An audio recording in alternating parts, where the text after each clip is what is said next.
Your attention, please. All right. Good evening, everyone, from Lincoln Park. Oh, I like this. I'm gonna use my teacher voice. All right. Good evening, everyone, from Lincoln Park in Chicago, in Levon 154 at DePaul University. My name is Kevin Halechko, and I'm the Vice President of the Student Government Association. And I'm Juan Pazea, President of the DePaul Student Government Association. We are excited to welcome all of you tonight to a debate between the DePaul Democratic Party and the DePaul Republican Party. Before we begin, we want to thank you all for those that are watching tonight and for those that are actually here in person. The rules are pretty simple for tonight. I'm going to ask both representatives of each party a question and allow for a response. Depending on their answer, I may have a follow-up for clarification. If the other party is mentioned in the response, I will allow for a rebuttal. There are 4 sections for this evening, and each section we estimate will last about 20 to 25 minutes. At the end of the night, there will be a chance for a Q&A session from the audience. It will be in-person members only, though. We've allocated about 30 minutes for the Q&A section. The questions must relate to what is discussed tonight. At any point, if the audience becomes too rowdy or begins asking questions that are not content related, the debate will end right then and there. With that, this brings me to the other rules. The audience is expected to remain quiet while the debate is taking place. Cheers and applause will be held until the end. Failure to comply with the request can result in the debate ending very early. With the rules out of the way, here's my role for tonight. I'm going to be acting as our moderator and asking the questions.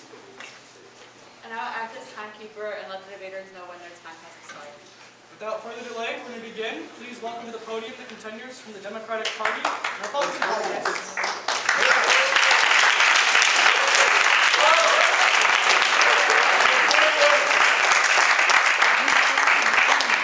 Guys, really quick before we start, if you're like not eating, you put your mask on just because it's DePaul policy. Because a lot of people in here. And finals are next week, and I appreciate it if none of us got sick and had to. Thanks. Alrighty. Our first debate topic tonight, Section 1, the Build Back Better agenda. Quite lovely. It is the main hallmark of the Biden administration. It's currently in the process of making its way through Congress.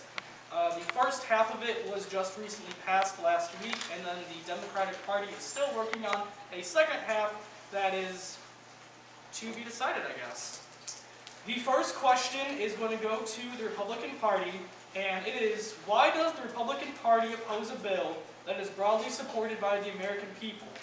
While the media has focused on Joe Manchin and Kristen Sinema, what about the 50 other senators and 200 plus Republicans in the House of Representatives? Thank you for having me. So I would answer this 2 ways. The first way is to clarify that Republicans don't actually oppose the bill in terms of every single thing. There are things that, broadly speaking, many Republicans agree should be in the bill. For instance, expanding child tax credits. Quite a few Republicans have agreed to this already. Republicans are not libertarians. They don't believe the government has no role in spending on these things. What it does oppose, however, is things that it views as wasteful spending or spending that's otherwise unnecessary and could be used in such a way as to prop up certain corporate actors in a way that would distort the market. So for instance, the bill heavily subsidizes electric vehicle charging stations. Electric vehicle companies like Tesla are some of the highest traded companies on market. There's simply no reason why the government should be spending money on building Tesla's charging stations for it. Another example of the Build Back Better plan, not the infrastructure plan, sort of failing to provide is its expansion of funding for university students, which is essentially a subsidy to the professional classes as opposed to the working classes who don't go to college. Another area in which we oppose these sorts of things are areas in which it would cause further inflation. So, for instance, the Build Back Better plan drastically cuts the amount of energy being created by reliable sources like oil and natural gas, and puts a lot of money towards unreliable sources, which could down the line inflate the price of energy. If instead the Build Back Better plan had in it, say, a new subsidy for nuclear energy, which is reliable and clean, there are already Republicans who have stated that they would, in fact, support a nuclear energy plan in the United States. So the idea that things are broadly supported is also questionable. And this is the second area where I think I would disagree with the premise of the question. When we talk about, broadly agreed upon, there are certain things that are certainly broadly agreed upon. There are things that are agreed upon in theory, right? So if you ask people, do you believe that the amount of funding for, let's say, public education should be increased? A lot of people, I'm not saying that's in the bill, I'm saying a lot of people would say yes. But if you showed them, say, that the effect of that would be negative, or down the road, that caused insert problem, they would be less likely to support that. And likewise, oftentimes when you ask people these things, do you support X? They'll say yes, but then when you show them the actual price tag, they're less willing to support that. And there is polling data out there, and this is part of the reason why moderate Democrats in some states are pretty reluctant to vote yes on either of these bills. There is polling data out there to suggest that people, when presented with just the simple statement, should government increase spending or decrease spending, increased spending is not necessarily the most popular option right now. And this is why you have Democrats like Abigail Spanberger in Virginia saying that no one elected Biden to be FDR. I think that was the quote. All right. Okay. That's fine. That is time. Thank you. Next up is a question for the Democratic Party. How do you explain to the American people that you can actually make the government work? Now that Donald Trump is out of office and doesn't control any branch of government, and the Democratic Party controls all three federal branches, why has much not been accomplished? Is it done? Yep. All right. So we have 222 U.S. House reps in Congress, all Democrats that control the House. You have 50 senators that are Democrats that control the Senate. So it's a 50-50 in that Kamala Harris, the Vice President, is the tiebreaker. There is no room for error whatsoever for the Democrats. That is also not enough to overcome a Republican filibuster, which requires 10 more votes because 60 votes in the Senate can eliminate any sort of debate on any bills. So we had a ton of bills get passed through the House on the party line vote, or with a few Republican bipartisan, I guess it's a bipartisan agreement, I guess, because there's a few still moderate Republicans who agree with a lot of Democrat positions on some issues. But then those bills die in the Senate because they don't have the 60 votes to get over the filibuster, and we can't seem to eliminate the filibuster at all because Kirsten Sinema and Joe Manchin of West Virginia and Arizona, respectively, are opposed to any changes to the filibuster whatsoever. And to me, that seems a very archaic tool that's been abused and abused and abused again and again. We've eliminated it for the Supreme Court, and those justices that are sitting there because of Trump, there are 3 of them now, and those were basically confirmed by the Senate on a party line vote, and it was within the 50 vote margin. And to me, I think eventually the filibuster needs to go, because that is not a tool that should be abused like it has been for the last several years by many senators. And our agenda needs to be passed and help the American people get what they need done. Otherwise, we have to look at the states, and most of the states today are controlled by Republicans and legislators, and they will not agree with anything the Biden government says whatsoever, because that's how they operate typically. The Build Back Better agenda will pass under reconciliation, which allows budgetary and stimulus packages to be passed with party line vote of 50 votes, but we need all 50 votes to do it. And that means we have to pressure Joe Manchin and Kirsten Sinema to pass the bills on party line vote and have Kamala break the ties so that Joe Biden signs into law and say we are doing something to the American people. Right now, Joe Biden's not doing too hot for the American people, as we've witnessed in the last few weeks with Virginia and New Jersey having those races being claimed victory by Republicans, or at least coming very close to claiming victory. we need to keep pressure on those senators to do something about getting these bills passed instead of just fighting over it and trying to figure out all the nitpicky details about what goes in and what goes out. Details are very important, but so is trying to actually get something done for the American people. We passed the American Rescue Plan in March this year, within like 2 months of the new Senate and Biden being inaugurated. That's a huge victory for Americans. And that money for, but yeah, that's it.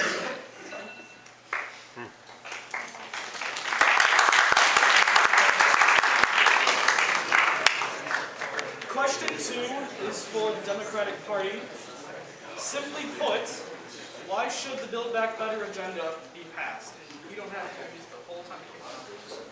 The statement.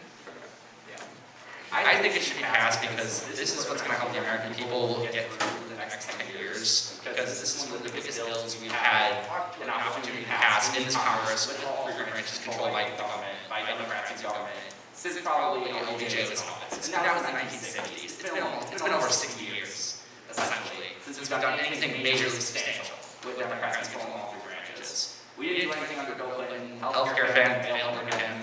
Obama got Obamacare passed, then they got absolutely wiped up the floor with Republicans come to the midterms the next year. And we need to do something. This is very important. I mean, most of that stimulus money that went from the American Rescue Plan into our college bank accounts, to help pay our tuition, that's huge. And we can do a lot more. Climate change provision being like over $500 billion in money we're spending to fight climate change, building housing, get childcare and education all fixed up, helping the elderly. This is all very important to the American people, and it is wildly popular, but we're just still fighting over it. And we need to keep pressure on Pierce Senate and Joe Manchin to tell people, hey, we need this done, stop messing around, and get this passed. That's the statement. The next question is for the Republican Party. Why should the American people reject the Build Back Better agenda, and what would the Republican Party offer up instead? So, like I went into just prior, there are reasons why we wouldn't want to, for instance, waste money on the largest corporations in the world, on subsidizing municipalities that haven't responsibly managed their own funds, and there are certain things in the Build Back Better plan that we simply disagree with. So, for instance, a thing that was just recently referenced was childcare. Now, Mitt Romney and I think Tom Cotton as well, I might be incorrect on that, had a proposal to simply give people child allowances. The Republican Party as a whole is having a very frank discussion right now about that as an option to do for the American people. What we do oppose, however, is for the state to simply say, if you want this money, you have to send your kid to a pre-K program. We believe children are best under the care of their parents and not under the care of the state. We don't believe that children are the ward of the state.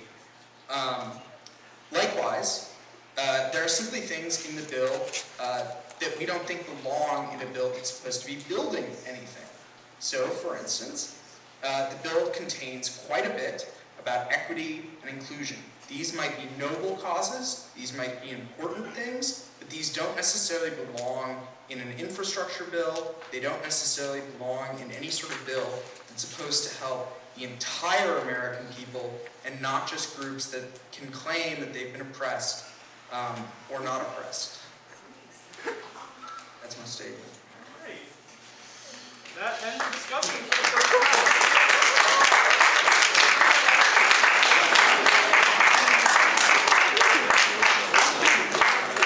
Our second debate topic, and that is the 2020 election.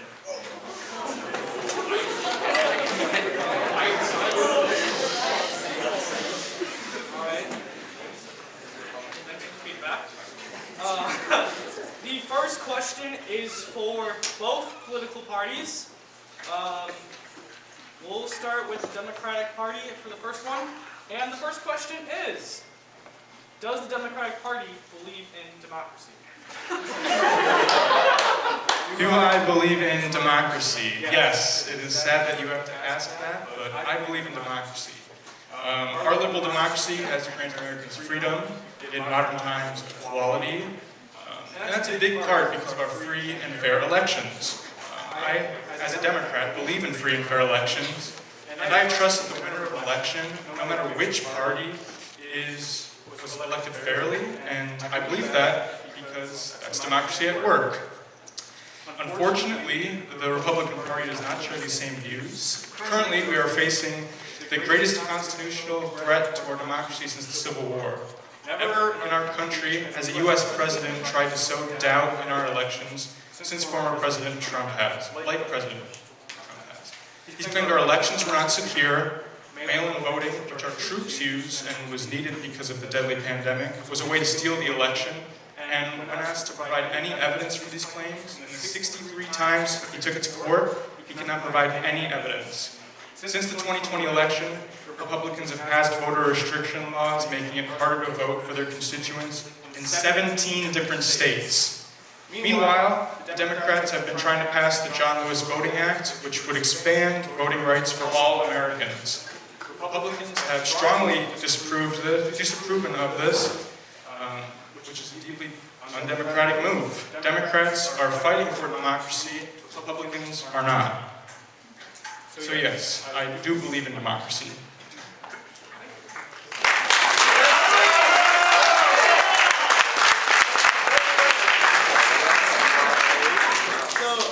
Reminder, hold the applause until the end of the debate topic itself. Please. Same question for the Republican Party. Does the Republican Party believe in democracy? Sure. Yeah, of course. We believe in democracy, but we really emphasize democratic values as opposed to a true democracy, right? Our country's set up as a republic, and there's a reason for that, because when you have complete democracy, that allows for things like mob rule and other things. I mean, we've seen in other countries that are completely democratic, mob rule kind of, takes them down some dark paths. As far as, voting goes, we're trying to ensure that we secure our democratic values by making sure that people who shouldn't be able to vote, such as people who aren't citizens, dead people, children, anyone else, we're trying to ensure that those people aren't allowed to vote, because in our Constitution, it very clearly defines who is able to vote, and there's a reason for that, because we think that if you're 18 and you're a citizen of this country, you have the knowledge and understanding of our political systems to vote, and you are the type of person that needs to be represented. Whereas people from other countries don't live here, dead people, children, dead people and people from other countries, they don't need representation, and then we don't believe that children are, we don't believe they're able to vote yet, just because they don't know enough about the world yet, and they still have plenty to learn. Not a bad thing, not on children. We have parents vote on their behalf. Whoa, you suck. No, we can't do that. My bad. I appreciate the apology. I can allow for 30 seconds On the topic of fraudulent votes from dead people and children voting, the only evidence provided of any dead people voting in the 2020 election was a vote for Trump by an elderly man. There was even an Arizona election audit which was done by Republicans, for Republicans, and it turned up 344 more votes for Joe Biden. Yeah, we've seen dead votes go in all directions, not just Republicans, not just Democrats. Maricopa County, for example, they had, I think it was, they had 27 people who they verified were dead and they voted both ways. So we just want to make sure that dead people aren't voting. It's quite simple. All right, that moves us on to our next question, and this one is for the Democratic Party. Many in the Democratic Party have said that the nation was put in peril as a result of the January 6th insurrection. What is the Democratic Party doing to ensure that this doesn't happen again? And if democracy itself is threatened and almost came undone, why is this not the top priority of the party? So the insurrection on the 6th was just a small piece of why democracy is in peril. It's the events and the ideologies placed in the citizens' heads by the Republican Party that led to the insurrection. The peril is that the peril the Democratic Party is referring to is that a third of Americans believe that violence is a way to advance their political goals. That a mob of Trump loyalists stormed the Capitol intent on murdering Congress people, chanting "Hang Mike Pence," that's the peril we're referring to. That includes, months before the election, former President Trump seeing his downfall and pushing the agenda early that mail-in votings were going to be corrupt and fraudulent. Planting the seeds in the supporters' mind early so that if he lost, he could attempt to discount votes and claim fraud. When the President of the United States is calling Secretary of States, asking them to, quote, find more votes so that he can overturn an election, that's the democracy in peril that we are referring to. The Democratic Party is working hard to ensure this doesn't happen again by investigating how our Capitol was breached, creating the January 6th Commission in Congress, and by trying to expand voting rights again with the John Lewis Voting Act. Why is this not our main party's priority? Because we inherited a broken economy and are facing the deadliest pandemic in our country's history. So first and foremost, we have to bring stability back to the country, saving as many lives as we can. Then we can and will put all of our efforts towards securing our democracy. So I will have a follow-up with that one. So, from what the response you gave, I believe the priority should be on fixing the economy before securing your right to a vote. I believe we should, we inherited a broken economy, so I think we should first and foremost fix that so we can get America back to work, and so our country can begin to function again, which it's starting to, and will continue to with the Build Back Better plan. But also getting the pandemic under control so that Americans aren't losing their lives at the same rate at which they were when we first entered office in January. Thank you. Yep. The next question is for the Republican Party. For a party that champions itself as the party of law and order, the former leader of that party, Donald Trump, and his most radical supporters attempted an insurrection at the U.S. Capitol. My question for you is, why is the Republican Party still embracing a man who attempted to stop the will of the people? And I do have a follow-up. What is the Republican Party doing to ensure this doesn't happen again? Sure. So, what happened on January 6th, the only thing that makes that unique is that violence spread into the Capitol, right? And that's, what we saw there was a lack of police and a lack of will of the police to actually keep the Capitol secure, which for me further supports why we should not defund the police, right? Because stuff like that happens. Please keep your comments to yourself. When Hillary Clinton, when Donald Trump was elected, the response to Hillary Clinton losing was we saw burned cars, a smashed limousine, smashed storefronts, arson. We saw violence towards police, not too familiar with what we saw on January 6th. We saw, stabbings, other petty theft. So what happened on January 6th really isn't that different from what's been happening in other elections. We don't want this to happen after an election. I would prefer, after an election, there's no violence. No one wants that. And then as far as voter rights go, every state that requires a license gives the license for free. I think Indiana might be one, maybe Montana, I can't remember.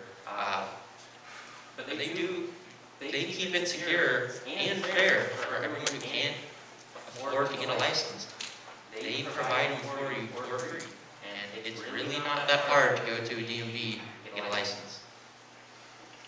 Sorry.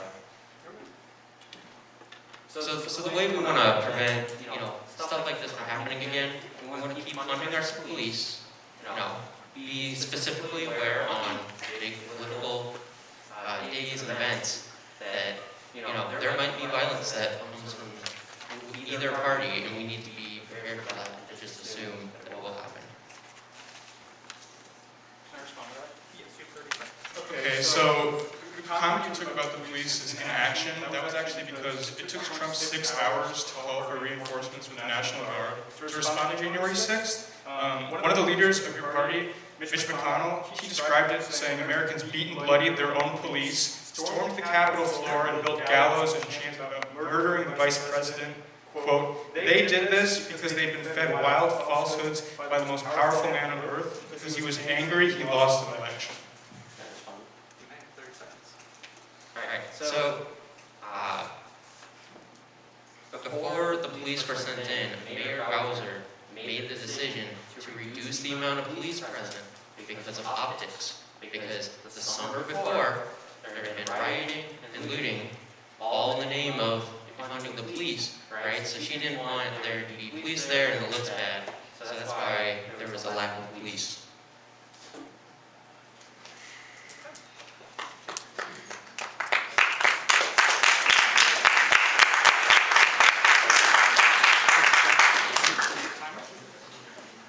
So, going on to our second and final question for this big topic. This is for both parties, and we will start with the Republican Party. Should those that partook in the insurrection at the U.S. Capitol face criminal charges, and should the former president also face criminal charges? What was the first name you said? Should those that partook in the insurrection, should they face prosecution, and should the former president of the United States face prosecution? Sure. So as far as people who should get charged, obviously I think if you're going in and breaking something and knowingly breaking the law, then you're aware that you're breaking the law, obviously you should be prosecuted, right? But a lot of the people who are getting prosecuted went to the Capitol not realizing that it wasn't supposed to go, right? They just, essentially what they saw is a bunch of people going into the Capitol, and they never saw closed doors, they never saw resistance. I don't think those people should be punished, fined, prison for that. They just didn't know better.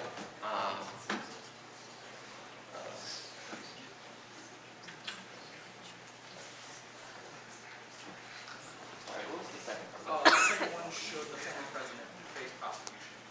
Right. Former president should not face prosecution. The only words he really said that you could say are inflammatory is fight like hell. And that type of language has been used by politicians for decades. Yeah. Same question. Should those that partook in the insurrection at the U.S. Capitol face criminal charges, and should the former president face criminal charges? So the answer to both is yes. Those who partook in the insurrection should face criminal charges, and the government law agrees. 684 people have already been charged. This was not just some tour of the Capitol. They broke into windows. They crushed security guards in between doors on their way in. And since then, 5 police officers at the Capitol have died as a result of it. Many more injured. Though nowhere near as extreme, they caused $30 million in damage and security costs. On the topic of President Trump, Democrats do believe he should face criminal charges, and our answer to that was the second impeachment. But Senate Republicans pledged not to convict him before the trial even began. So because of this sham trial, he didn't even face any consequences.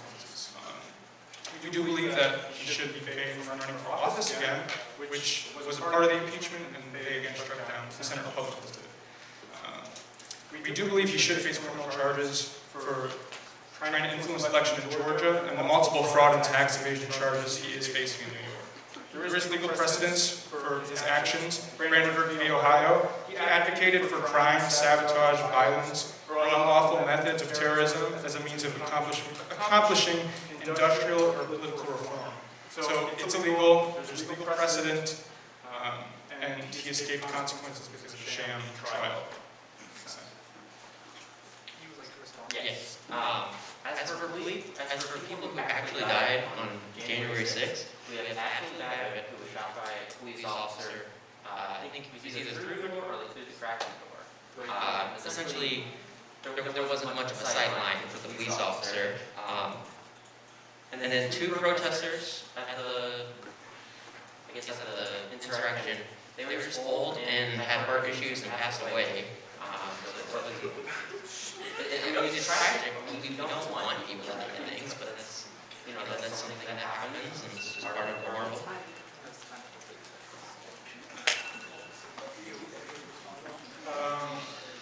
would say that Ashley Babbitt, unfortunately as it is that she died, she was in a restricted area. The police were shouting multiple commands. It's on video. They said, back away from the door, like, you're about to enter the house. And they said they're going to shoot. They did, because she didn't back down. She kept continually trying to climb in. Yeah, no.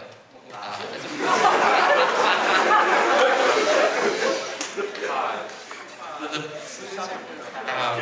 a duty to make sure they're only killing people when their life is in danger.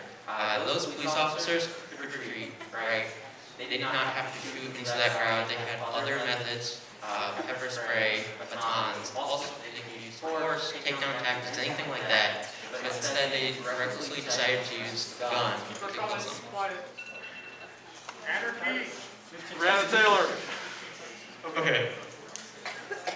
When you're trying to break into the House chamber, yelling, "Hang Mike Pence," and with the goal of killing House members with the gallows outside, that's not just like a stroll in the park. I mean, that's a clear presentation to the House members. So they had all the right to shoot and protect the members of the House.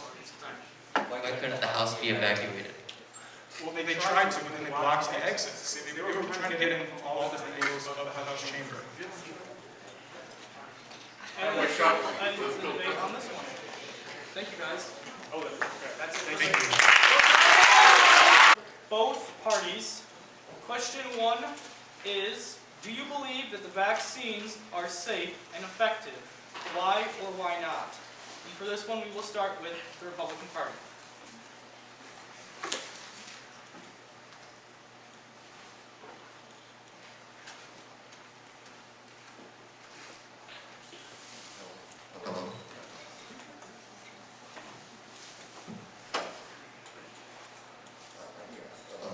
I feel like the vaccines does work to some degree, but even if you take the vaccines, you still catch COVID. And I think another reason why people are not taking the vaccine, because normally it takes 8 to 10 years for a vaccine to develop. And only really 58% of people have been vaccinated.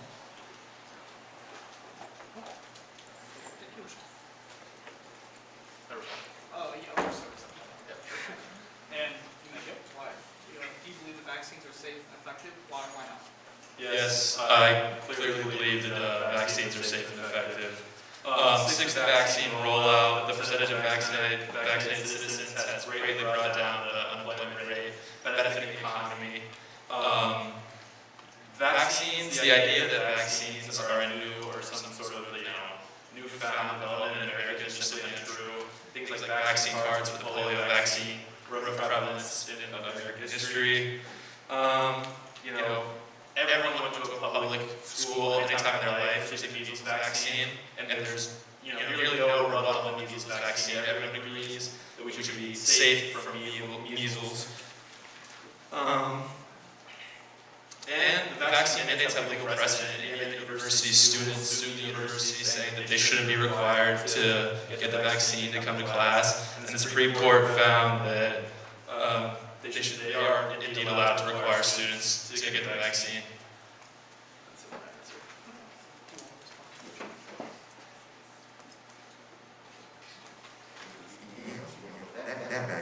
That vaccine was already developed. They didn't have to force people to take that vaccine. So that vaccine, though, what would be a good metric to decide if it's effective or not? Now that both the FDA has approved, I think all three, Pfizer, Moderna, all the vaccines. Also, I think it's people's choice that they want to take the vaccine. It shouldn't be government telling people to take the vaccine. I agree with you partially in that the idea that an American citizen has the right to what's going to happen to their body. I do believe in that. My body, my choice. But in this case, not taking the vaccine is affecting a lot more than just your body. If you don't take the vaccine, therefore increasing your chances of contracting COVID and spreading it to me, everyone in this room, that has a direct effect on my bodily anatomy, and that has an effect on my body. And, using like the statement that the citizen should have the freedom of will to decide if they want the vaccine or not is simply not the same as voting of choice. The next question is also for both parties. The next one is, do you believe that masks are an effective way to stop the spread of COVID? We will start with the Democratic Party. Yes, I do believe that masks are an effective way to stop the spread of COVID. In simulations ran on computer programs, when masks were used, 0% of the time, they found 56 new cases of infections of COVID. When masks were worn by 40%, there was just over 20 cases. And when 80% of people were wearing masks, there was only 6 cases out of a maximum of 60 participants. Further,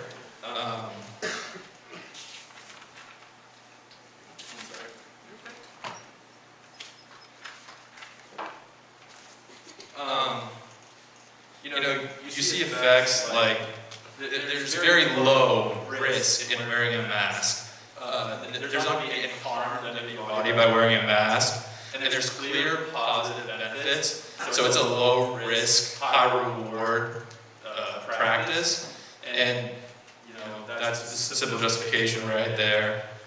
In Bangladesh, they ran a study distributing masks to different villages, both surgical and cloth. And they found that giving a mask to a large population, getting people to use them, cost about $10,000 per life saved from COVID, on par with the cost of deploying mosquito nets to stop malaria. So it's a cost-effective practice.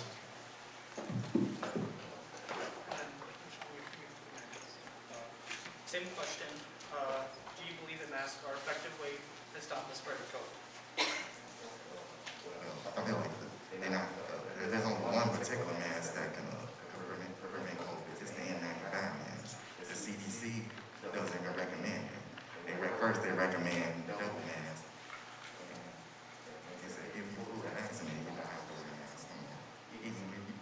Even before they say that even if you're vaccinated, you still have to wear a mask. If they would be more clear about the messaging, people would get vaccinated and probably wear the mask.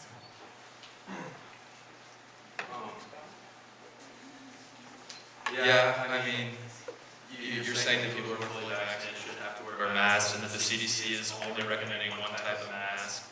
I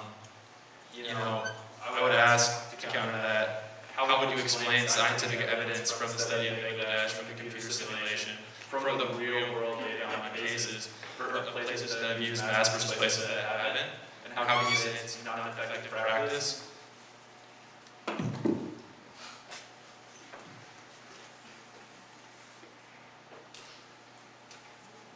So I think some masks are not good because, especially being in schools, you want to be able to see people's faces.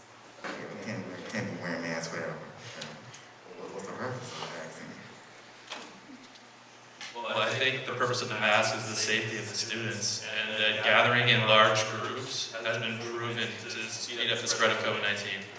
And wearing masks in schools, not being able to see someone's face, is not an excuse to sacrifice people's health. There's evidence, like there's a lot of stigma, like concerts, all the football games, they didn't pack out wearing masks there for the last month or so. There has been no evidence that there's been widespread. Even Dr. Fauci had to admit it to us. An example like that, I find very unconvincing because there's so many factors at play. Whether the event was indoors or outdoors, whether the event required proof of vaccination, whether people were actually wearing masks or not. Saying that because college football is going on and not super spreading COVID-19, that's an open air environment. I don't think that's the same thing as wearing a mask in a classroom. I think those are two very different examples. I would say that you don't have a choice whether you're going to school or not, especially a public school and you're below 18 years old. You're not going to be a truant because of COVID.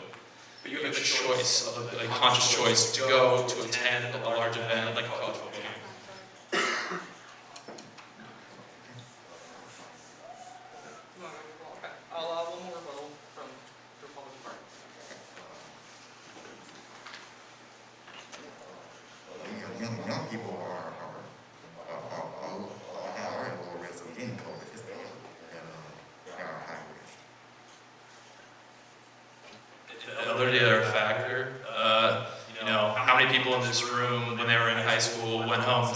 parents at the end of the day. That's the vast majority already, and not even everyone participated. Yeah, and parents, on average, if your son's 18, you're going to be at least in your 30s. Your daughter's 18, you're going to be at least in your 30s.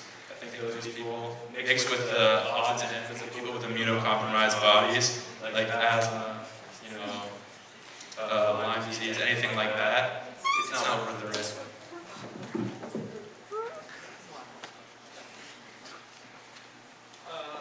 Thank you, guys. The next question is for the Republican Party, and we're moving to the economic side of COVID.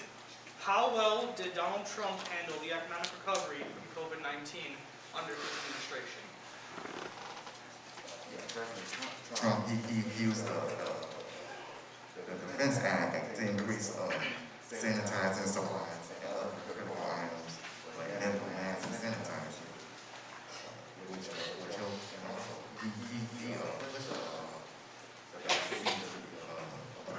and he still doesn't get enough credit. Yeah, you're right that he had to push the vaccine recently, but that doesn't change the fact that when the pandemic came, he addressed it as something that wasn't a threat. Something that wasn't a threat to the well-being of American people. He downplayed it. And that's one of the biggest failures of leadership in the history of the United States. The overall goal of addressing the pandemic and getting back to strength before the pandemic was missed by Donald Trump. For example, the CARES Act made progress in the recovery of the economy, but did not have any effect on output or employment. So while people are stimulating the economy with a stimulus check, the amount of output that the American people are actually producing, the amount of capital we're actually producing, lowered. Employment, lowered.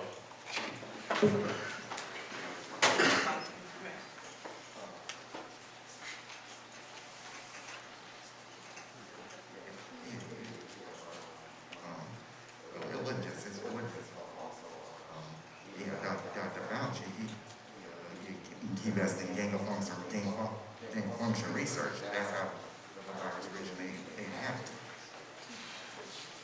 But can you repeat that, Dr. Fauci? I said he's the reason why he did gain of function research in the war. That's how the virus came. I'm not going to address whether this is the source of COVID. The question is addressing Donald Trump's economic response. And in my opinion, it was a terrible response, terrible lack of leadership, and it furthered the disproportionate inequality in America today. The biggest hit that was taken on American people by COVID was those living in dire socioeconomic conditions before the pandemic. They're experiencing now more financial deprivation, drastic increases in depression, and interpersonal violence and substance abuse.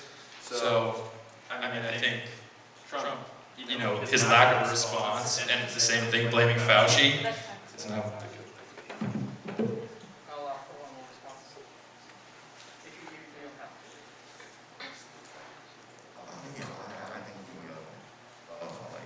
I think later on he tried to do more, but he tried to do another stimulus check.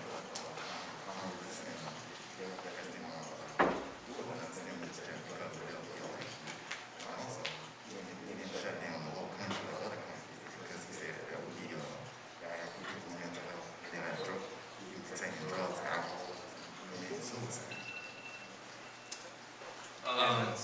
Can I read that really quick? I'll allow for 15 seconds. It's really simple. If Donald Trump wanted to pass a second stimulus check, he should have passed the 2017 tax law, greatly decreasing the amount of government spending possible. And, even with the tax law, the growth rate of the economy stayed the same at 2.4%. There was less money to be spent in that time of dire need. We're going to go on to the next question. This one is for the Democratic Party. How well is Joe Biden doing handling the economic recovery from COVID-19? All right, Joe Biden was handed the keys to the White House in a time of polarization and uncertainty in our country following the 2020 election on January 6th. With the emergence of COVID-19, as as an international enemy, our former President Donald Trump downplayed the threat brought by COVID and defied state and local ordinances banning gathering large groups of people. As the president, Trump influenced the country to believe that a virus that has now killed 754,000 Americans was not something to be worried about, not only putting us in danger, but dismissing the threat of COVID entirely, enabling COVID to dismantle our cities and economy. Joe Biden took the opposite position of Donald Trump and not only identified the virus as a threat, but took a proactive stance in redeveloping our economy. By passing the $1 trillion infrastructure bill, Biden will be creating thousands of jobs across the country. Regardless of COVID, the infrastructure bill is attempting to end years of de-investing in infrastructure from Donald Trump. He's also, with vaccine and mask mandates, made the country safe enough for international travel, which is stimulating some of the industries that were hurt the most by COVID, such as hospitality. This is a proactive stance and provides a structural approach to rebuilding the economy. Yeah.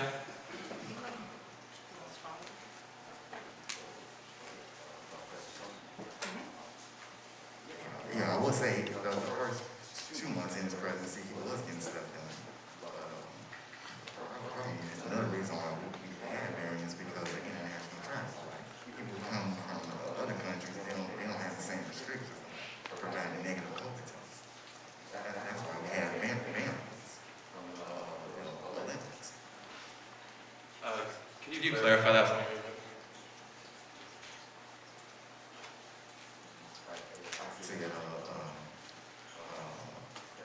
President Biden, he did a good job his first 2 months in his presidency, but now he ain't really doing nothing. Unemployment is still high. People don't want to go back to work. The idea that people don't want to go back to work, I think, is questionable, honestly. There's the pandemic highlighted clear problems in our supply chain, and since then, with inflation, there have been less people going back to work. But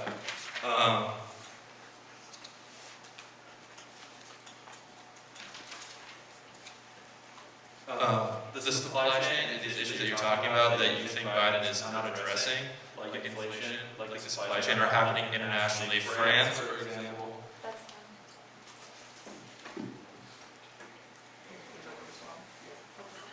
Yeah, that was an infrastructure bill that was passed. Only had a little bit to do with infrastructure. Only a little bit of the infrastructure. It was only a little bit of infrastructure and some of the other stuff.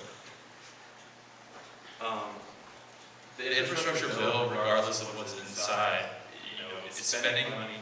It's a clear concept. Spending money on trains, roads, broadband to not only benefit more Americans, but create jobs for people who are jobless right now. And your previous point that people aren't going back to work, the infrastructure bill is clearly addressing this problem and creating thousands of jobs across the country where people have opportunities to go back to work. And, people who are affected by COVID without broadband, now have broadband, and this is going to greatly help the American people. Yeah, but there are a lot of places that are hiring. The restaurant industry, they still hire people unemployment has hurt. A lot of people also have jobs who get unemployment.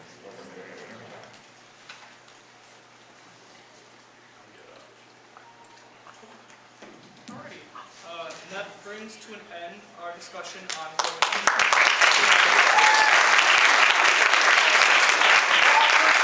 the debate topic, and I'll allow you to give your opinion, I guess, right there and then. But after that, I really am going to ask that you really keep the conversations, the side talk, and your responses, please keep that until the end. So, without further ado, our fourth and final topic of debate is the Texas abortion law.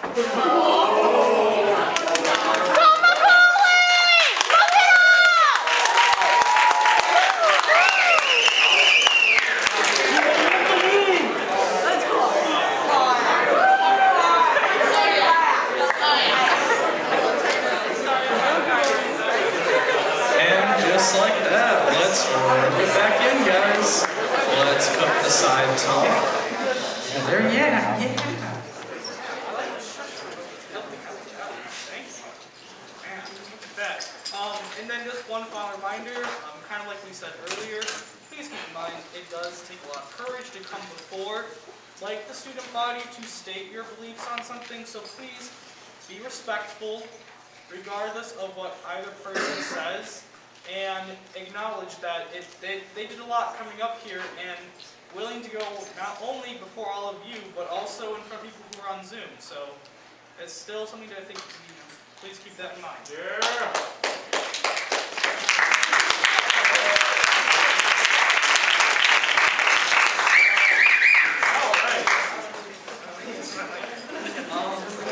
So without further ado, we're going to go on to our first question. She's not ready, I'm sorry. Sorry, I'm a terrible time. I'm good. All right. The first question is for both parties, and we will start with the Republican Party. Is the Texas abortion law constitutional? I would say yes. The Texas heartbeat law is completely constitutional. In the foundations of this country, in the Declaration of Independence, it clearly states that every citizen of the United States has the right to life, liberty, and the pursuit of happiness. So, if the country is founded on principle like guaranteeing the right to life, then obviously that applies to all people. In the Constitution, the 14th Amendment applies this right to the states. When it says, "Nor shall any state deprive any person of life, liberty, or property without the due processes of law, nor deny to any person within its jurisdiction the equal protection of the laws." And life is the first mention because without the right to life, you can't exercise any of your other rights. So, Texas heartbeat law, essentially, it bans abortion after 6 weeks of pregnancy, which is when fetal heartbeat can be detected. And obviously, everyone knows that a heartbeat signifies life. If someone's on their deathbed but they still have a heartbeat, they're still alive. Therefore, abortion deprives unborn persons the right to life without the due process of the law, which is completely unconstitutional. Yeah. Thank you. Same question for the Democratic Party. Is the Texas abortion law constitutional? Alright, so I'm going to start off with a quote. No woman wants an abortion as she wants an ice cream cone or a Porsche. She wants an abortion as an animal caught in a trap wants to gnaw off its own leg, by Matthew Green. So today I'm not here to debate pro-abortion. Today I'm here to debate the right a woman has to the choice to obtain a health procedure that will impact her physical and mental state. Senate Bill 8, otherwise known as the Heartbeat Bill, focuses on the right of an unborn child's will to birth, then the person carrying the actual pregnancy. Now, this bill bans abortion at 6 weeks with no exceptions of rape, sexual abuse, incest, and fetal anomaly diagnosis. Can I actually turn this off? That's fine. Alright, so as my opponent mentioned, the detection of cardiac activity can be detected as early as 6 weeks into the pregnancy, according to the bill. Now, actually, the term itself is very misleading because an embryo, which is what it is at 6 weeks, by the way, doesn't actually have anything that resembles a heart at that stage. The heartbeat is actually cells that are emitting electrical signals through the embryo. When a doctor checks your pulse at a doctor's appointment, they take the little stethoscope, right, and they put it to your heart. What they're listening for is the sound caused by the opening and closing of cardiac valves in your heart. The same cardiac valves aren't present at the 6 weeks of pregnancy. According to doctors, fetal heartbeat isn't even a medical term. Therefore, it is no way to prove that there is a functional heart or cardiovascular system at the embryo at this stage. The Supreme Court has ruled that states cannot ban abortions before the age of fetal viability, which is the ability for a fetus to survive outside of the uterus, which is around 24 weeks. 85 to 95% of abortions in the state of Texas occur at after the 6 weeks of pregnancy. According to this bill, Texan officials can't even enforce the ban themselves. This legislation gives the enforcing role to any person who chooses to file a lawsuit. This bill was intended to be difficult to challenge in court. Senate Bill 8 was essentially a witch hunt for everyone who enabled the abortion, from the doctors, the clinic, the counselors, to even the Lyft driver that drove the person to the clinic. The plaintiff doesn't even have to live in the state of Texas to file the lawsuit, and they could be awarded over $10,000. Thank you. Before we go on to the next question, I am starting to see some students in the crowd who are starting to lower their mask or remove it. Please keep in mind that you do have to wear your mask at all times. Please, I don't like masks. I like them, but we do have to follow the rules, unfortunately. So if you guys can still bear with us, I really appreciate it. The next question is for both parties as well. Oh wait, actually, real quick, I apologize. Actually, I have a... She didn't say anything. No, does it count for her first part or not? I'm sorry. Does it count for what she said at the beginning? Like, can she rebuttal for what her initial statement was? All right, so moving on to my next question. The next question is, we'll start with the Democratic Party. Should Americans have the right to abortion? I'm arguing yes. Americans deserve the right to have safe and legal abortions. Fetuses cannot be regarded as a separate entity or living and breathing human because it's entirely dependent on the mother and would not survive outside the womb. When it comes to rape, incest, sexual assault, by forcing a woman to go through a pregnancy that began by such a violent act strips her of her dignity twice. Once by experiencing the assault, and the second time by having to bring in a life associated with her assaulter. The reality is, to be a woman is to bear the entire consequences of sex. That is why the importance of having options such as contraceptives, proper sex education, and access to abortion is crucial. Regardless of the law, women will continue to have abortions. Women in the past have forced themselves to allow complete strangers to mutilate and harm their bodies from poking needles, wire hangers, filing themselves with Lysol or boiling water to rid themselves of this pregnancy. The only difference is whether or not they will be safe. By making abortion legal and safe, we are saving the lives of women who have lost everything already. Please do not strip them of the only thing they have left, which is their sense of self. There is also a link between socioeconomic status and abortion.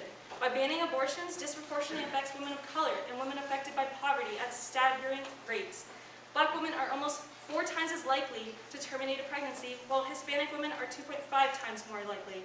69% of low-income women get abortions. Banning abortions will only disproportionately criminalize Black and working-class women. Since Black people also experience miscarriage and stillbirth at significantly higher rates than white women, they're particularly exposed to the risk of criminal investigations and legal liability. By taking away their right to get an abortion, this will force women into situations that not only will harm the children, but also themselves in the long run. Thank you. Same question.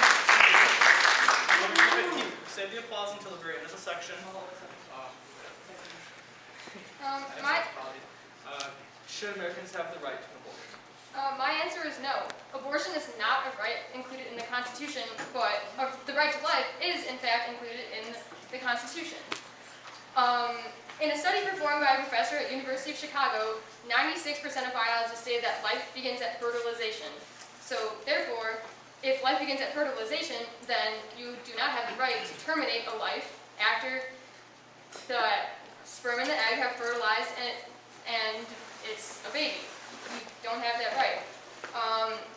Furthermore, in the case of rape, obviously rape is a very horrible, horrible crime that I would not wish upon anyone. However, abortion does not punish the rapist. It punishes the innocent life that the rapist instilled in the woman. I don't wish that upon anyone, as I said before, but it does not undo the crime of rape, and oftentimes it adds to the trauma of rape because women have mental health problems after receiving the abortion procedure. Also, obviously women have reproductive rights, but since life begins at fertilization, reproduction has already occurred by then.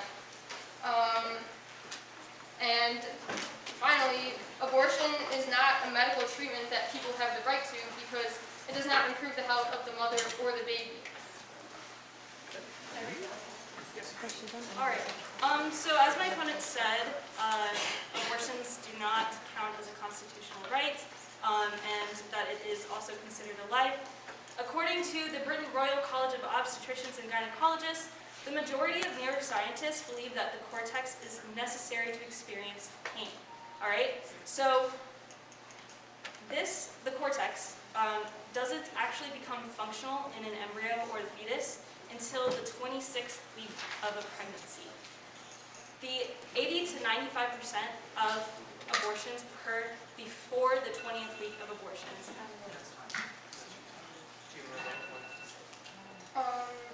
Yes, I do. You have 30 seconds. Okay.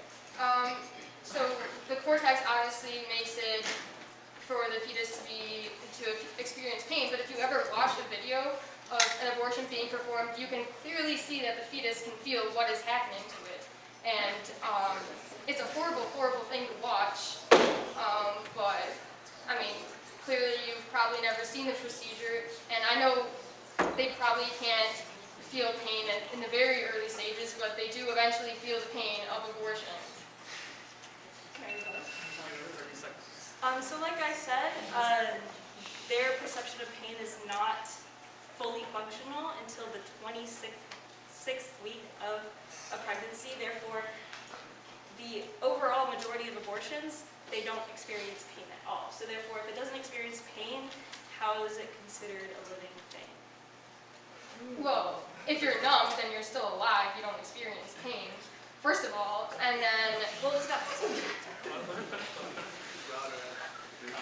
also, just because it doesn't experience pain doesn't mean you could just kill it. I mean, that's a ridiculous argument to make. If it has a heartbeat, then it's alive, and you don't have the right to kill it. Anyone with a heartbeat. Like I said, okay, also, like I said in the very beginning, they don't have a heartbeat until at least the 24th week of the pregnancy. Therefore, it doesn't have a heartbeat at the stages that they get the abortion, nor do they experience pain at the stages that they get abortions. That's actually incorrect because the baby's heart begins to pump blood 21 days after fertilization, and the actual heartbeat begins at 4 weeks, not 26 weeks. I gave the. Yeah, we need to. That's not true. That's not true. We have seconds. Can I read it? Wait.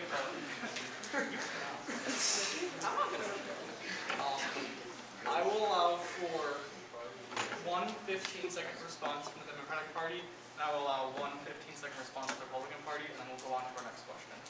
We are kind of going in circles now. Actually, can we just have whatever we're saying backed up by a source? Like, it was bothering me earlier, it's really bothering me now. So if we can, I'd appreciate it. I'm a neuroscience major, so I prefer sources. It was one of the topics agreed to, at least prior to debate as well, was that the statements made by both parties would have to be factual. So Thanks. we are having an objection from one of the parties, so we will have to start monitoring that a bit more closely moving forward. For clarification, I did give a piece of my citations of all my facts that I've gathered for this argument.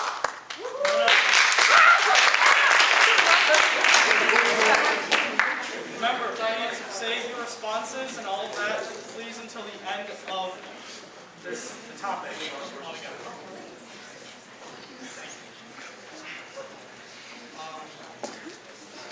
I'm good to go to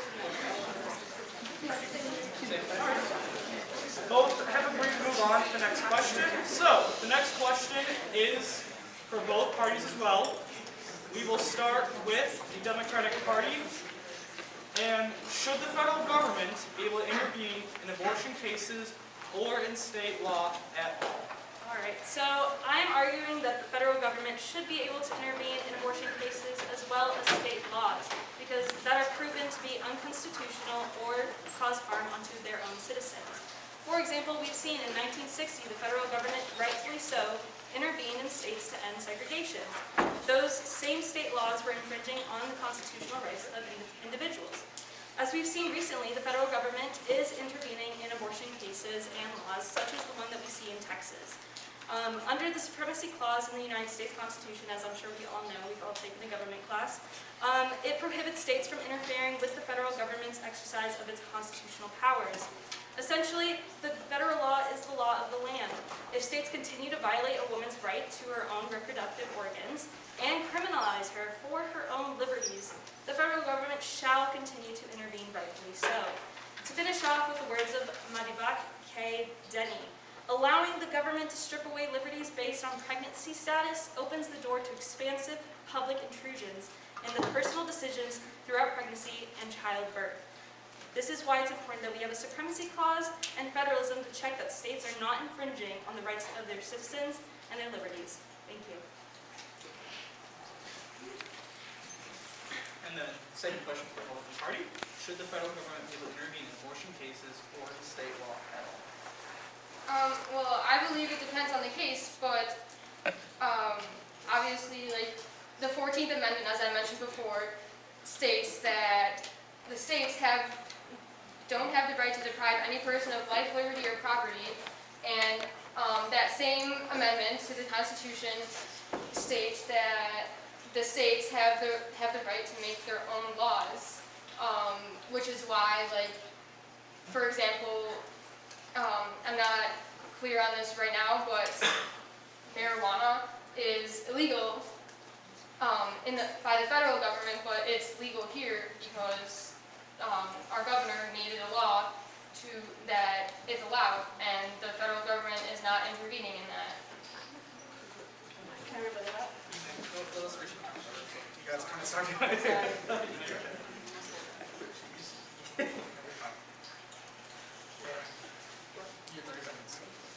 I just found it interesting that you brought up marijuana because although it is an example of federal versus state convention, I just don't see how that is relevant in a conversation or a debate when it talks about regulating the organs of a human being.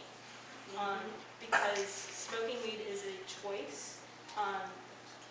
I don't understand how that has any relevance to Okay, I didn't say it had any relevance. I was just saying there was an example that states have the right to make their own laws about certain areas of debate in the country. I wasn't saying that it relates to abortion at all, just that states have that right. Would you like to respond? All right. That brings us on to the fourth and final questions for each party. We will start with the Republican Party, and that is, what is the Republican Party doing to ensure women's right to choose? The Republican Party doesn't believe in a women's right to choose, therefore they're not doing anything to advance that because it's not part of their beliefs. I think that's kind of a weird question to ask. Some examples of stuff that the Republican Party is doing to ensure the right to life is like opposing abortion funding, opposing taxpayer money being put towards abortion and Planned Parenthood, and in general organizing movements for the pro-life community.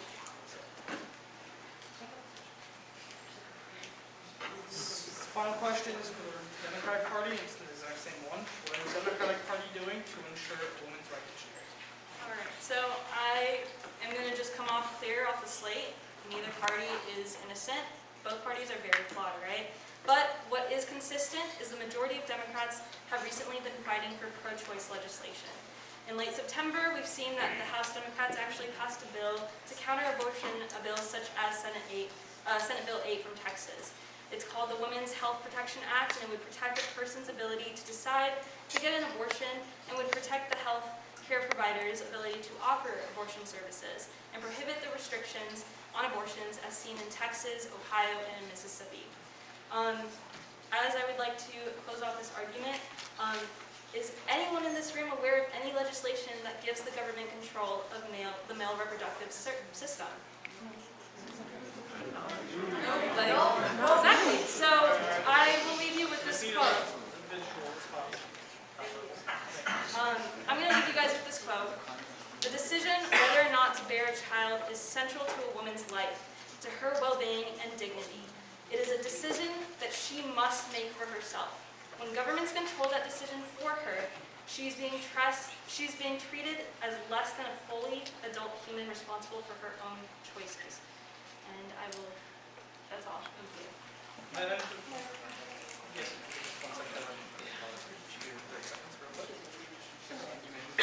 30 seconds. Okay, the government is not saying what women have the right to do with their bodies. The woman has the right to do whatever she wants with her own body, but the thing that most people miss is that it's not your body because, one, you don't have 4 arms, 4 legs, 2 brains, and when a pregnant woman is murdered, it's considered double homicide, indicating that there are 2 people that were murdered and not just one.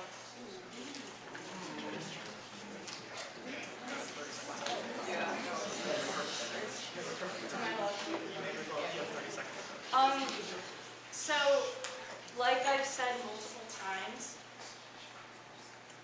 the fetus is attached to the woman's body. It cannot live by itself. It cannot live once it leaves the womb if it's not fully developed and ready to go at birth. I mean, it's not considered a human being. I will admit, it is tragic, and it is a tragic event that many women have to go through to get an abortion. It's not an easy thing. It's a very sad thing, but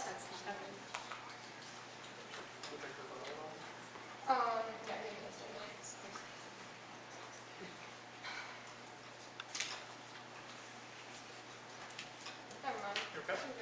Alrighty. That does end the section. Questions? So with that, they both have, we're going to give them 3 minutes and 30 seconds. Both questions are essentially the same. The first one, we will start with the Republican Party, and it is, are the American people better off under the leadership of the Republican Party and under the former president, Donald Trump? And then you may also include your closing statement with this answer as well. 3 minutes and 30 seconds. Oh, and while you ask me to make another mask announcement, please keep in mind you have to wear your mask over your nose and mouth at all times. We got finals next week. If any of us get sick because of this, that'd be so sad. And I'm about to graduate, so if I get sick, it's all on you. So please keep your masks on. And they won't cancel those finals. It's not going to play out how you think. It'd be like, it's just going to be Zoom finals, and we don't like her. Thank you guys. Really appreciate it. Put your mask on, please. Sure. We'll call public safety. Thanks. Right now, as many of you know, the dollar is inflating. If you've gone to the grocery store lately, you've probably seen that a lot of the shelves are empty. The big supply chain crisis, we have a big order crisis right now. We're seeing states start to turn red, namely Virginia, New Jersey, some districts in New York, Arizona, Nevada. We didn't have any of these issues or the supply chain, the dollar, the border, anything like that. We didn't have those issues under Trump.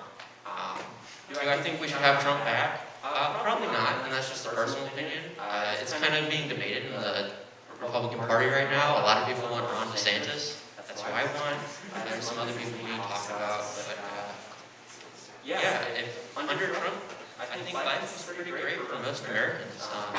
Most people were doing well financially.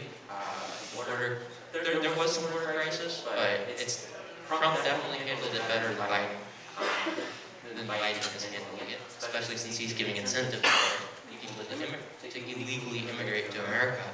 I think Republican leadership, subtract a year, the last 4 years, did really well for the country, and yeah. Awesome. And then, yes, and then I just want to end with thanking everyone for coming out tonight. If you want to come to our meetings, they're a great time. We just talk about politics, social issues, cultural issues. We also talk about anything that our members want to talk about. We meet on Mondays in room 315 in the Student Center at 7 o'clock. So if you're interested, come talk to me, or we have flyers in the back, and you can just scan and join the e-hub group. So we'd love to see you come out if you're interested, and let's go, Brandon.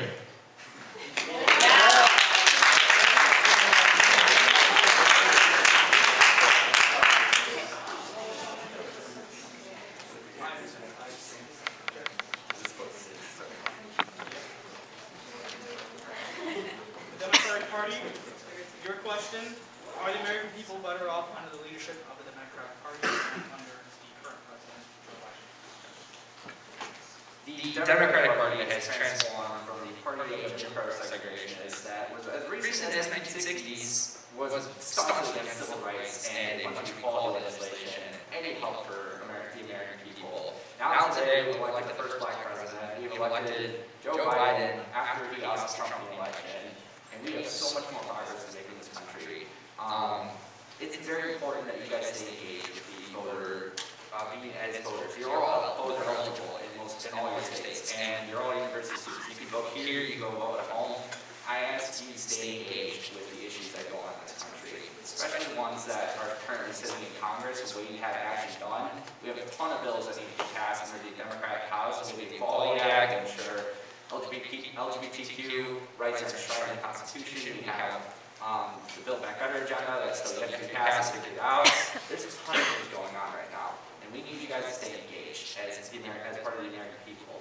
This is very important that these things get done, because under divided government or under government that is not under our control anymore, none of those things would ever get done. And at that point, we have to rely on states individually to do such things. And knowing the states are not all 50 states are not all created equal, because many of them are controlled by Republicans, or divided, or just controlled by Democrats. It's not going to go anywhere, any sort of major legislation.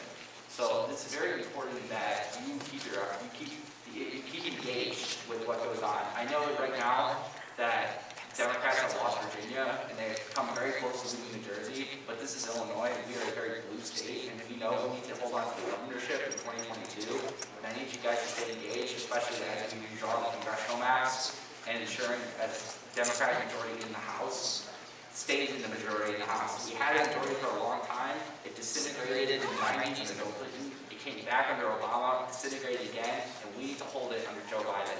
And I know Joe Biden's not the most inspiring figure being at his old age. He's 78 years old. I know he's not the most inspiring person out there, and probably many of us voted for somebody else in the primaries.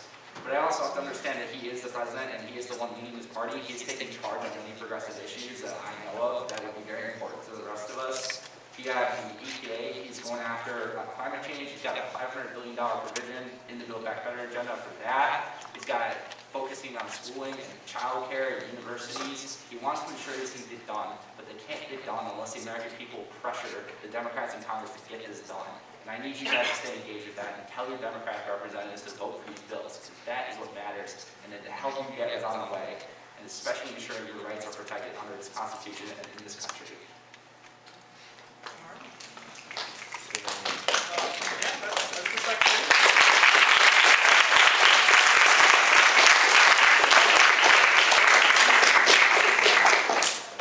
But like people in the back, they also have to hear as well. So, make sure we are keeping our comments to ourselves. And my phone's talking. And also, one final reminder: those masks. Hey, Warren, there's no nose mask at all times. Make sure you're doing it on the CTA too. All right. So with that, we're going to get started. Our very first question. If the Republican Party is in favor of forcing pregnancies to term, why are they voting against the expanded child tax credit?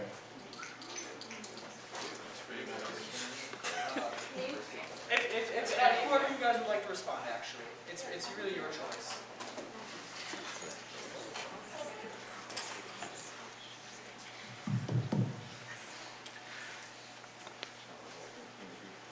Yes, I can. If the Republican Party is in favor of forcing pregnancies to term, why are they voting against the expanded child tax credit?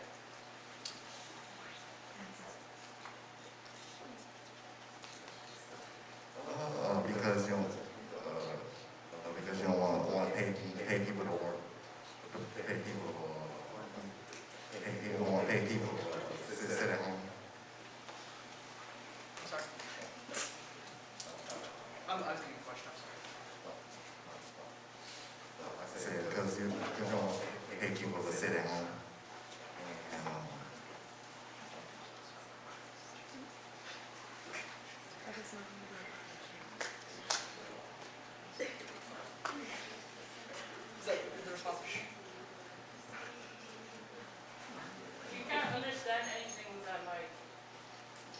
just putting that out there.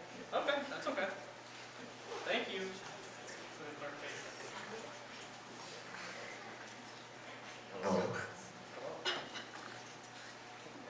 I said, we don't want to pay people to sit at home.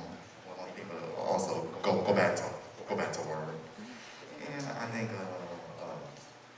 killing unborn babies is a criminal. And I respect women. Really believe in abortion.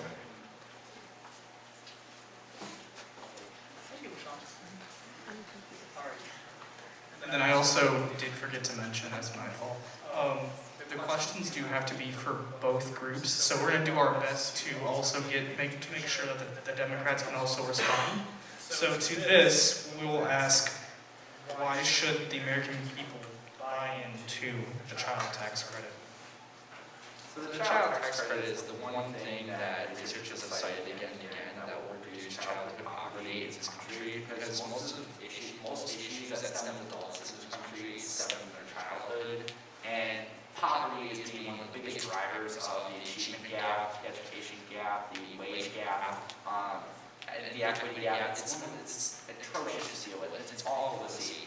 LBJ, under the Great Society, he started this whole program at the Great Society to reduce childhood poverty, to ensure that every American child has an equal chance at a good life. And Democrats want to continue that today with the child tax credit, helping American families and working mothers to ensure that their kids and fathers that they can get the money they need to help pay for their child needs so that they can succeed in their later adult years and be the good American citizens that they can be. Instead of getting bogged down with being worried about the next utility bill they have to pay or that they have to get their child textbooks for their school, they can use the tax credit to help pay for those things and make sure that the lights stay on and that the kid is up to date on the schooling, and that ensures that they will ultimately be successful citizens. Disclaimer, we'll give a minute for each. Oh, sorry, we didn't say that. Okay, that's fine. The next question is for the Democratic Party. The debaters said people who participated in the January 6 events need to be prosecuted.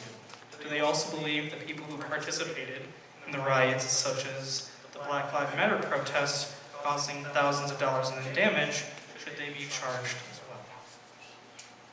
So this is asking why January 6th is different from the Black Lives Matter protests? And if those people, If they should both be charged. they both face prosecution. So the difference between January 6th and a lot of the Black Lives Matter protests is a lot of the Black Lives Matter protests, they were bad in that they burned down buildings and stuff like that, and they should be charged for that if they did participate in that. But that's not on the same level as attacking the most sacred place in our democracy and trying to overturn a presidential election. That's such a grander scale. It's almost not even comparable, trying to kill Congress people versus burning down a gas station or, say, a Target.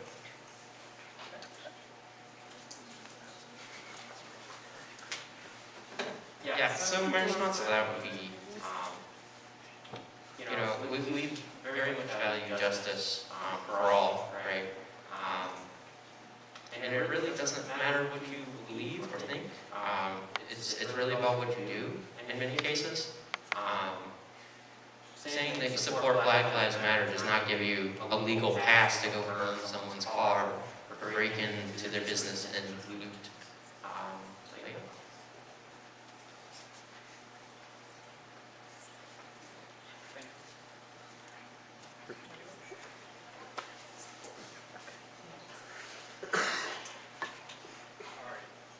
The next question is for both parties. We'll start. Do you think abortion is being used as a mechanism to control certain racial demographics in the United States? Wait, can I actually read the card? Sure. It's just hard to do. No, I understand. Yeah, I understand. Okay. So I think with this question, it ties back into what I said about how it's targeting certain minority populations in the United States. As we've seen, criminalizing abortion federally or on a statewide does target Black and Latino women and Native American women and Asian women. And so I agree. I do think that this is used as a mechanism to control certain populations in the United States. As we have seen, white people will be a minority by at least the year of 2050. The Latino population is continuing to grow, and as we've seen, this population growth can be seen as a threat to certain people. And so I think criminalizing abortion is a tactic to control certain populations.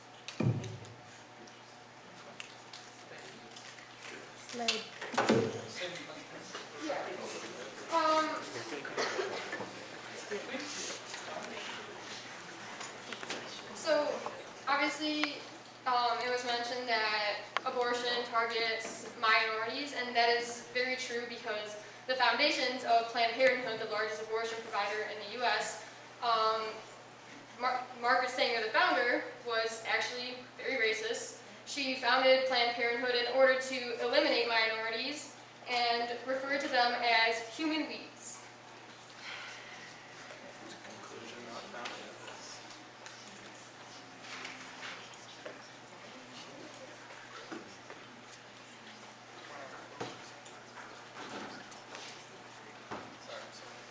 Trying to sort the questions. The next question will be, first have to be for the Republican Party. Republicans stated that tuition-free college would only benefit upper middle class income students. How is this the case? And is the provision... Okay, I can't...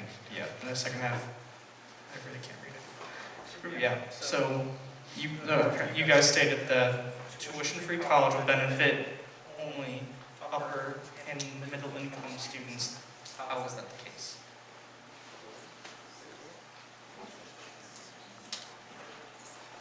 Do we know that someone actually said that? I've never heard of that. Sorry? It's your team, so it was something that was said today, because the questions were about anything said today. So you have to consult each other. It must have been said at some point.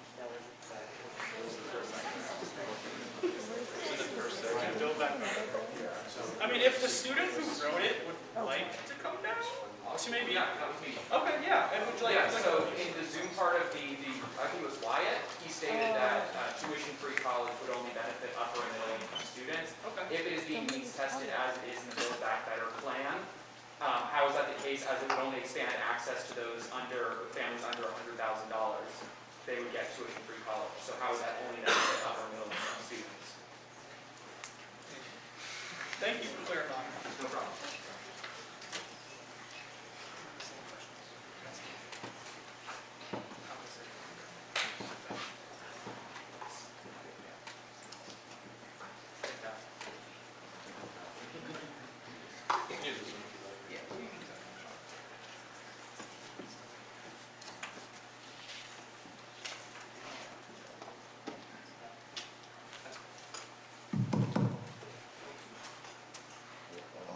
Well, for public universities, they don't really cost that much. They're like private universities like DePaul. And I think the best way to solve this problem is student loan debt, which President Biden is not supporting at all.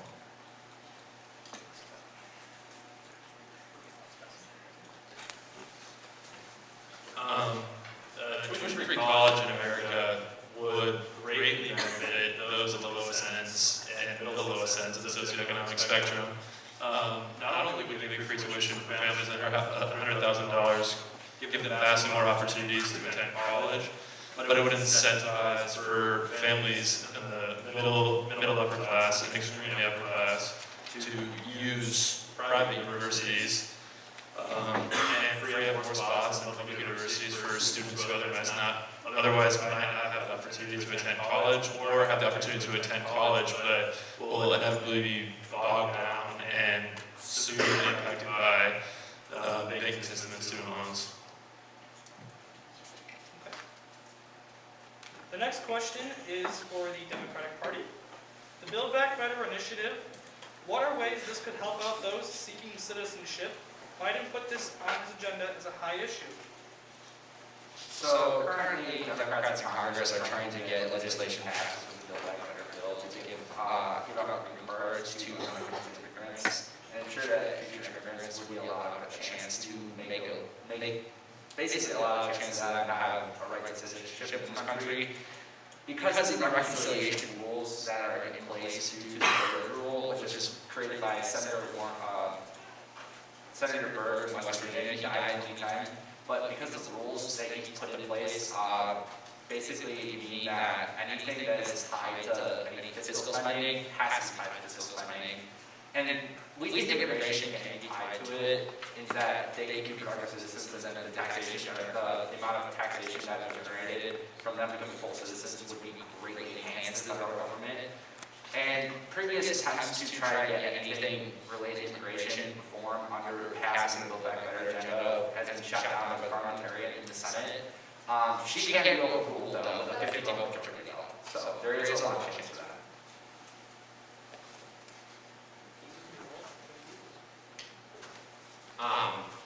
So making immigration easier, whether you immigrated illegally or legally, is bad for all immigrants. It especially makes it unfair for immigrants who are physically barricaded by flights and visas. If you want to immigrate from Sierra Leone, you have to get approval from the U.S. government, I assume the Sierra Leone government. Whereas if you immigrate from Mexico or travel from El Salvador through Mexico, making that the immigrant that comes over illegally in that case could be taking the spot of a Sierra Leone, a Ghanaian, a Filipino, whoever. It could be taking the spot of one of them who immigrates legally or trying to immigrate legally.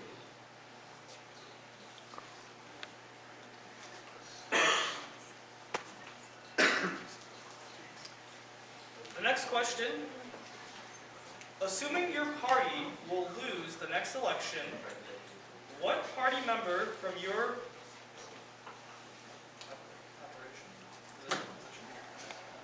opposition do you believe would make the best president? Under the circumstances, even if you disagree with their policy.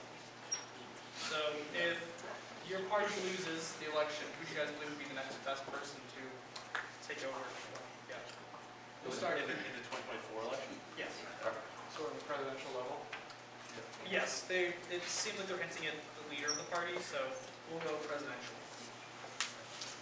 If that's okay with the author, unless the author wants to clarify. I was going to ask that question. Okay, perfect. We'll start with the Democratic Party, and then move.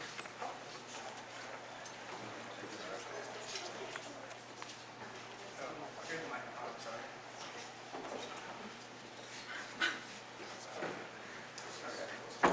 So right now, because Joe Biden is 78 years old, and there is also a chance that he can't lose in 2024 if his rural ratings tank further down. Probably the next best bet would be Vice President Kamala Harris, because she is the second most recognized person in the Democratic Party. Assuming that you guys lose, who would be the best Republican president, and assuming the Republicans lose, who would be the best Democratic president? Oh, I'm sorry. Oh, Jesus. thank you. That was Would be our first choice. okay. And that's like future. So that's who you think would be the best Republican, not who you think would be the best. Who do you think would be the best Democrat, not who you think. Yeah. That's a good question. That's a good question. Yeah. Okay, I mean, yeah, the Republicans are ready to go. If you guys could pass the microphone. Oh, are you in? There. So they can go. Yeah, so is this working? Yeah. Yeah, okay.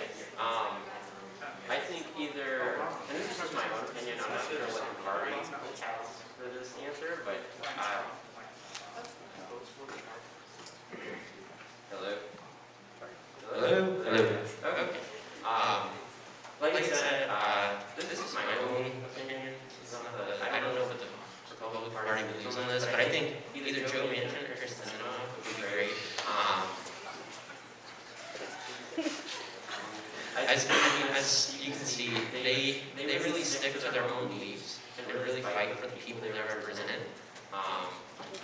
they don't just follow party lines like, they don't just believe what everyone believes. They stand up for the people they represent. And if they're the president, I want them to stand up for me and all the other people I know and fight for America, fight for American values, for American beliefs. And, yep.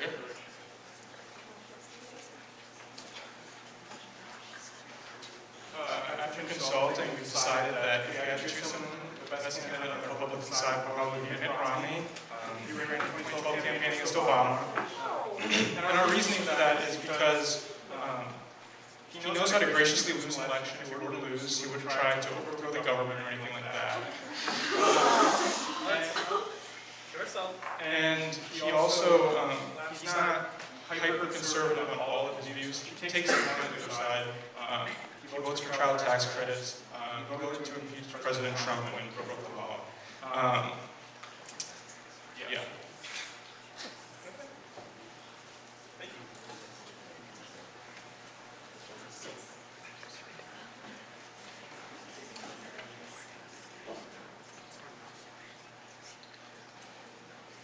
The next question is, if the Republican Party line is that all life is valuable, beginning and ending with a heartbeat, how do you explain the Republican support for the death penalty?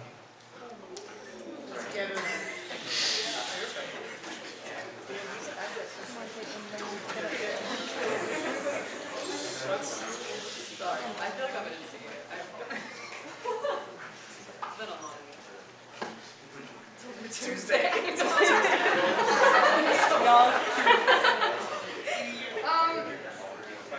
So what I have to say, I mean, personally, I don't believe in the death penalty either. I think that's a horrible sentence, and obviously all life is valuable. But the only way I could justify it is that an unborn baby is innocent, it hasn't done anything, whereas if a criminal receives a death penalty, they did something to bring that upon themselves. I don't believe that it's fair, but that's the only way I justify it. Thank you.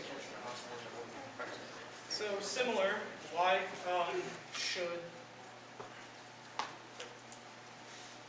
should you not support the death penalty, I guess?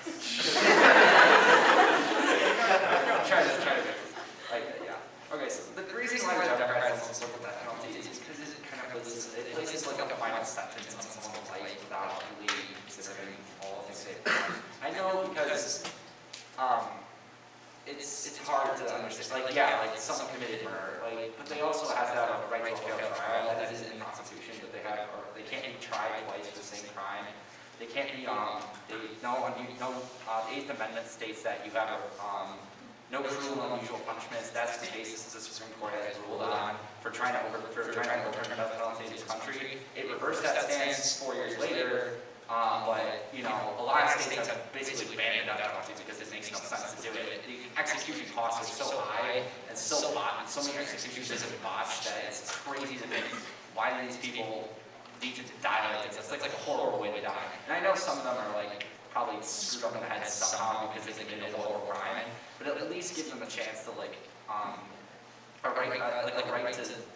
make their stand. So, yeah, innocent people. Innocent people are executed too. So. The next question is, and we'll start with Democrats in this one. If you don't believe in providing abortions for women who have been victims of rape and sexual violence, how would you support survivors? So I guess kind of put it in terms of Texas abortion law, which is the law in Texas. How is the Democratic Party offering support to survivors? So, to my knowledge, actually no, not to my knowledge, I put it in my citations, Texas ranks in the top 10 states with the highest rate of teen pregnancy and double teen pregnancy. Therefore, they got pregnant again in their teens. So, also, Texas mainly has an abstinence program for sex education. So, I would say, in order to support the victims of sexual assault and rape, and do have to go through with the pregnancy, I would say that the state of Texas really needs to up its game in providing resources, or the proper resources, for not only avoiding situations like that by starting off with the proper, with good sex education in all of their high schools, which right now they don't do. They preach abstinence first. And secondly, by making sure that resources such as birth control, such as proper sex education and contraceptives are available for all young women across the state. So the Republican Party does support women who choose life, even if their baby was conceived in rape or incest. There are plenty of pregnancy centers all across the nation that do provide these things. I can give a few examples. There's an organization called Newborns in Need, which supplies diaper bags full of essential goods to start a mother off, to hospitals in minority neighborhoods. There's Water Leak Women's Center, which is located in Aurora, that provides STD testing, medical and pregnancy consultation, free pregnancy testing, and free ultrasounds. And there's also an online organization called Let Them Live, which collects donations to financially support a mother throughout her pregnancy and after the baby's birth, if she chooses life.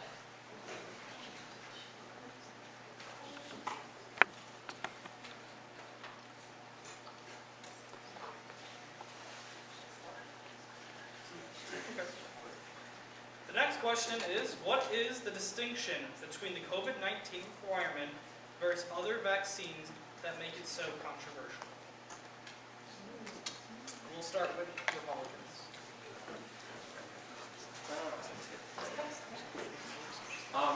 Really the biggest, well, there's been a few things. First of all, COVID is just not killing younger people at the rates that measles, mumps, polio, rubella, I say it? Can't remember. Anyways, it's just not killing younger people at the rates that those were, and that's really why there was a big push to mandate those vaccines. The COVID vaccine is still pretty new. I mean, like, when's the last time you've been asked to, can you do a visual cue? Please don't speak. When's the last time you got asked to show your polio vaccine to go to a concert, right? Or to go to a sports event? Like, I know some of y'all are laughing, but that sounds ridiculous, right? It's just, COVID just doesn't kill at the same rate as those diseases do. And so we don't need to worry about making sure everyone's vaccinated against COVID. Okay, yeah. So first of all, to start, polio has been eradicated in the United States for over 40 years, so that's why you don't show your polio vaccine card, because we're not vaccinated for polio. Second of all, I don't personally see the distinction between the vaccines. Originally, you could pose the argument that the FDA hadn't approved the vaccine, but now that's not the case. Further, a lot of the distinction is really found in the Republican Party's own wording and speech around the vaccine, like promoting misinformation, promoting this, that, and the other. More people like choosing to go against the vaccine, when in reality, like when you think about vaccine rollouts in the 80s, like measles, 80% of people got the vaccine within the first year it was offered, and measles was eradicated with 80% vaccination, just like that. And I have the sources in my source sheet for that, and yeah, that's our stance.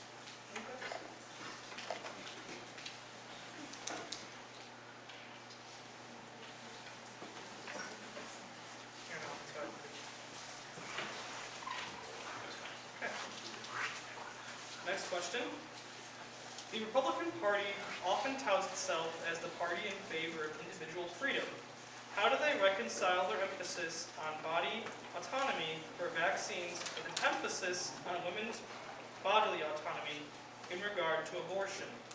Wouldn't both vaccine mandates and legalized abortions be institutions coercing you and violating bodily autonomy under your worldview? There's a lot. That's what you repeated. Can I repeat it again? Yeah, no, it's a lot.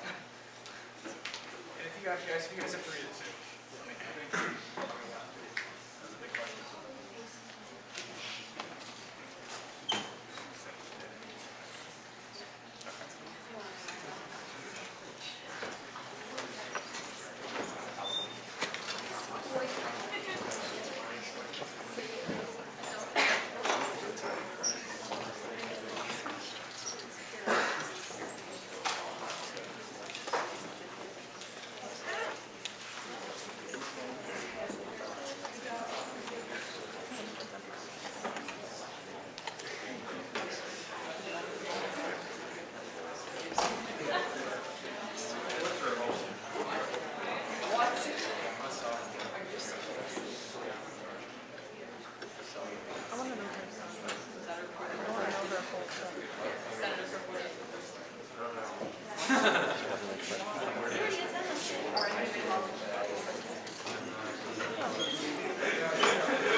Okay,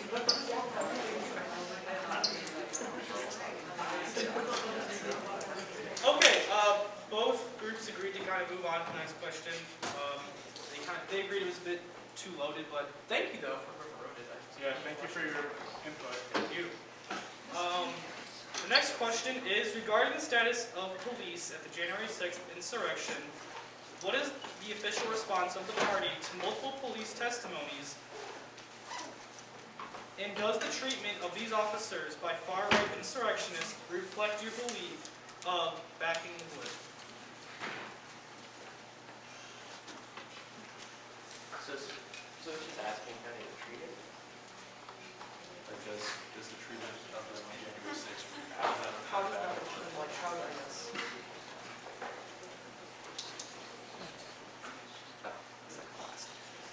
Yeah, as far as that question goes, I would say, and this is not true for all Republicans, but I certainly know for a lot of Republicans, they're not very, well, first let me clarify. The people at January 6th do not represent the Republican Party. They represent a small fraction of people who are very far right of the Republican Party. I don't think they should have treated the officers poorly. I don't think most Republicans support that. Pretty much every mainstream Republican has denounced what happened at the Capitol, what happened to the police officers. But more generally, I would say some Republicans specifically don't like city cops. So that might be where you saw those kind of more far right individuals have a less positive view of the police. I'll answer this question. Can I also respond to his claim that a lot of the Republicans didn't like the insurrection? You can build it into Okay, so first off, I'd like to mention that Capitol Police Sergeant Aquilo Gonell is frustrated.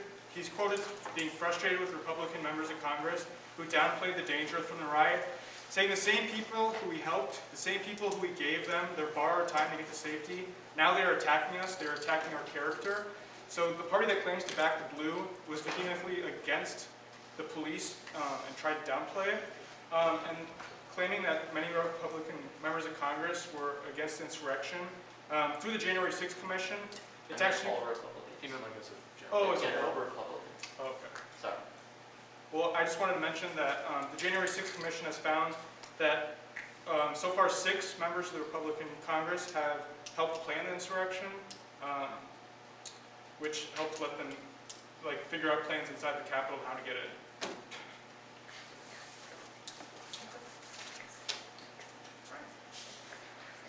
Going on to our final question, give me just a few extra seconds to see. I'm trying to figure out how to word this one. The ending isn't technically in fact.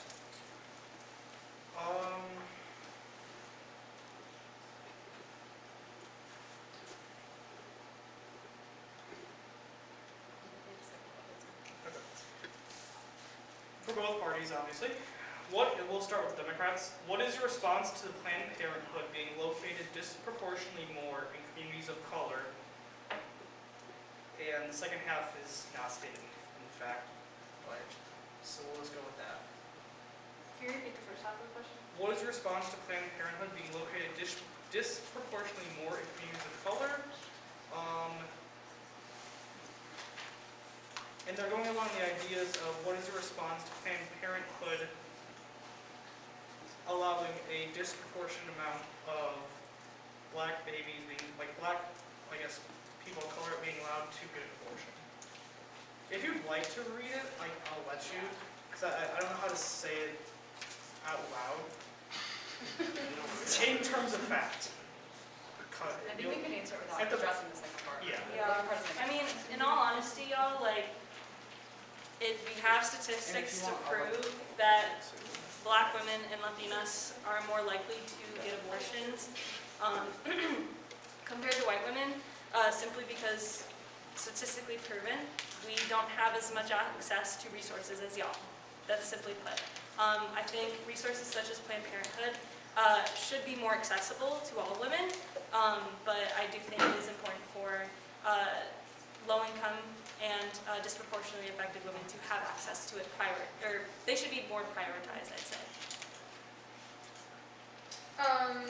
Yeah, as I mentioned before, the foundations of Planned Parenthood were racist in their ideology because of Margaret Sanger. She was actually associated with the KKK, which is why she created Planned Parenthood in order to target minorities, and she hoped to eliminate them because she was a big eugenics advocate. Thank you. I just want to clarify, like, if you do have citations to address them, but if not, then maybe those statements were said without citation. Which leads us into our next question. Kevin's letting me ask it, Yes. because I was excited about it. What is your party's stance on the spread of misinformation, and how are you combating it? And this will be the final question of the night. Whichever. Whoever wants to start. Whoever would like to start us off. So for us, we actively do not promote disinformation as a party. Facebook, as we all know, has been on hot water for allowing all this misinformation to get spread around during the 2016 election and during the 2020 election. And they tried to rebrand themselves as Meta because they wanted to escape the publicity from being in such hot water with this misinformation spread. It's not only Facebook, it is also other outlets like Fox News, OAN. It's crazy. It's just crazy why they allow this to happen. And I'm not saying that Democrats are always right in what they have as their facts. That's not true. Because we screwed up with our facts too, because we can't always remember everything off the top of our heads. But we don't try to actively promote conspiracies about vaccines or trying to shoot ourselves up with bleach or I don't know, horseworm disease of some sort to take it to combat COVID. It's crazy the amount of disinformation out there, and we want to actively go after the tech companies that allow this to spread in the first place and break them up if we need to, because it is insane that we are allowing this all to happen under the last few years. So I would actually say I agree with Kyle and the Democrats.